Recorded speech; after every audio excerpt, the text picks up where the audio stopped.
ଆପଣ କିଛି ଘଣ୍ଟା ଯାଉଛନ୍ତି ଗୋଟେ ଦୋକାନକୁ या फिर ଗୋଟେ ଷ୍ଟୋରକୁ, ଆପଣ ତା ବ୍ରାଣ୍ଡକୁ ପ୍ରମୋଟ କରୁଛନ୍ତି ଆଉ 40,000 ନେଇକି ଆସୁଛନ୍ତି, ମାନେ କେମିତି ଫିଲିଂ ଆସୁଛି? ଭଲ ଡକ୍ଟରକୁ, ଭଲ ଆଡଭୋକେଟକୁ, ଭଲ ବିଜନେସମ୍ୟାନକୁ ବି ମାନେ 40,000 पर डे कमेଇବା ପାଇଁ ବି ବହୁତ କଷ୍ଟ ଲାଗୁଛି।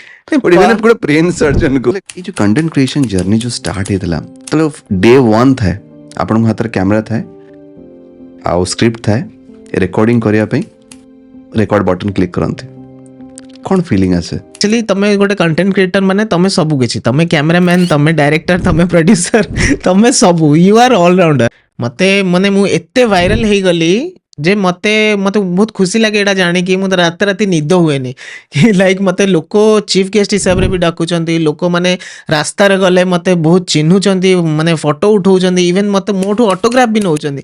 मते बेले बेले फील हुए कि मु कोन एते बड़ा सेलिब्रिटी हे गेलेनी आ भितरे। सो ओडिसा रे कंटेंट क्रिएट कर साला परे आपण इंस्टाग्राम रे कोन कोन अचीव करछ?